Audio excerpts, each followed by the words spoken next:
Гэрээг зөрчсөн гэж үзсэн тэр дүгнэлтийг та юу хүлээн зөвшөөрөх үү? Ардчилсан намын нэрийг зогсоожгаад гэрээ зөрчсөн гэд орчиж байгаа учраас энэ дээр олонх нь өөрсдөө л шийдвэр гаргасан юм чи энэ шийдвэрээ дагаад явна үз. Бид нар бол одоо бол энэ асуудлыг бас одоо нэлээд нухацтай л ярилцсан. Намын зүгээс ямар хариу өгөх вэ?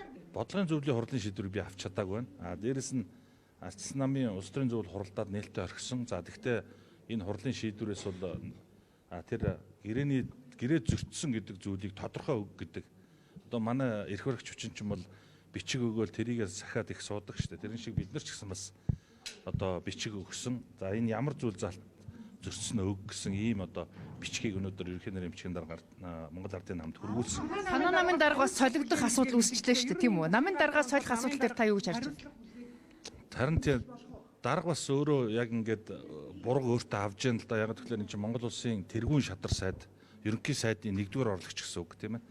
Тэгэхээр энэ асуудалд бас тодорхой хэмжээгээр улс төрийн эр зориг гаргаж өөрөө бас энэ дээр хариуцлага хүлээе гэдэг байдлаар үг хэлж явах шиг байлээ. За тэгээ мэдээж эн чинь Ардчилсан нам чинь дүрмтэй институт. Тэгэхээр энэ одоо хүрээндээ энэ асуудлыг ярьж шийдэх бах. Намын даргач гэсэн бас шууд ингээд гараад одоо цүнхээ аваад гараа явчихгүй бах тийм ээ.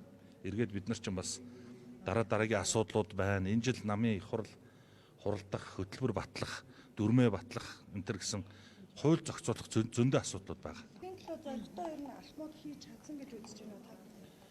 Чадсан. Ер нь бол та хэд ч гэсэн ингээд мэдэндээ ер нь монголчууд ярьдаг штэ. Үнээгээ өгөхээр сүйтэйг нь мэднэ гэж удахгүй бас хамтарсан засгийн газар ямар ажил хийж хэрэгжүүлжсэн, юуны төлөө зорж исэн гэдгийг ард түмэн бодоол ухаантай хэмжээ гаргаад ирнэ. Дараагийн ерхий сайд гэдэг мэдээлэл байна. Та энийг бас тодорхойлж. За өнөөдрийн байдлаар одоо засгийн газар маань үйл ажиллагаа хэвэн явуулж байна. За намын дарга ерхий сайд ч мөн ажиллаа хийж байна. Тэгэхээр дараагийн ерхий сайдын асуудал огт яригдаагүй. За би одоо ярьж явдаг одоо субъектэнч биш. За тийм учраас энэ талаар одоо би бас хэвлэлийн хэндэ хандаж хэлэхэд жоохон баг бачийчээ. Тэгээ асуудал чи юуч болоогүй байна. Тийм учраас энэ баг хурал дээр сая яригдсан асуудал бол өөр асуудал яригдж шийдэгдсэн шүү дээ, тийм ээ. Хамтрах үгүй юу гэдэг л ийм л асуудал яригдсан. Хамтарсан засгийн газрыг тараах баг хурлын шийдвэрийг та юу гэж харж байна? За би түрүүн хэллээ. Би энэ дээр их төлөөлөлттэй байгаа. Юу вэ гэхээр энэ өнгөрсөн 10 жил бол би түрүүн хэллээ.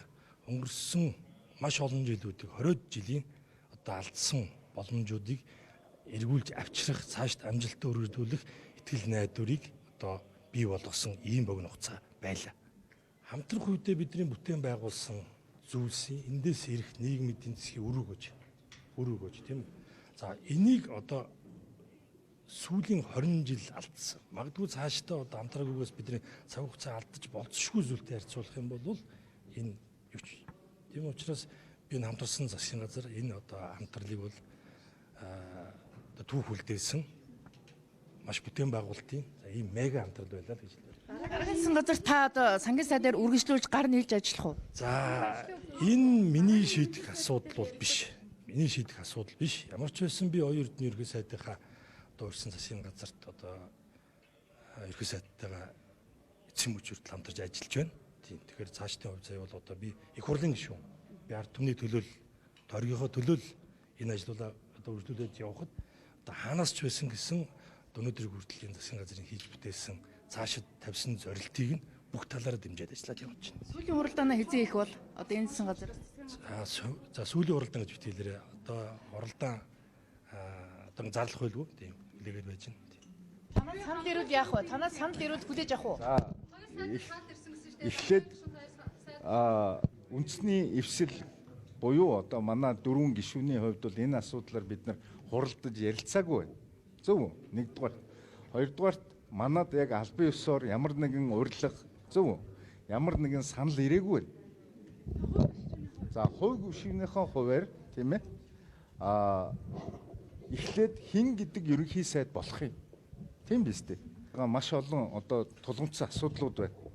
Ялангуяа энэ авторитар дэглэм рүү орсон, хүний эрх зөрчигдсөн, за дээрэс нь энэ үнийн өсөлт, за төгжрөл утаа гэдэг энэ бүх асуудлуудыг шийдвэрлэж чадахуйц тийм ээ.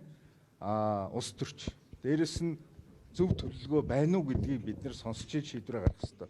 За миний хувьд бол мөн улс төрчийн хүнийхээ хувьд тэр нөхдүүдийн эхний тэр шийдлийг сонирхно. Ард самыг гаргасан үйл явцыг юу гэж харж байна? Ард самын сайд нар хэр ажилласан гэж харж байна? За би тэрийг яг дүгнэх субъект нь бол би түрүүн хэллээ шүү дээ. Гэрээгээ харах хэрэгтэй. Зөв. Тэр гэрээн дээр ямар тохиолдолд энэ хүнд нь хариуцлага үүрэх юм бэ гэдэг маш тодорхой байх ёстой шүү дээ. Тэгэхээр би өнөөдөр бол энэ одоо буруу одоо вагонд суучаад тийм ээ буруу чиглэлд явж байгаа тохиолдолд бол яаралтай тэр вагоноосоо буугаад зөв чиглэлдээ сууж ижил тэр өнгөрснөө нөхөх ёстой үсттэй. Ерөнхий сайд өргөдлөө өгвөл та ямар санал өгөх вэ? Асуудал улсын хурлд орж тэгээд өгнө л үсттэй. Тэгээд дэмжээл яв штэ. Өгвөл одоо би бол тав бол хангалттай хугацаа авах өөрийгөө нотолж харуулах гэж би харж байгаа. Зөв үү? Тэр хүн цаашаа сунж ажиллах уугүй юу гэдгийг тэр намын нөхдөнд бахварлан шийдчихлээ шүү дээ. Тэр бодвол эх 7 хоногт хурлаараа шийдэх байх.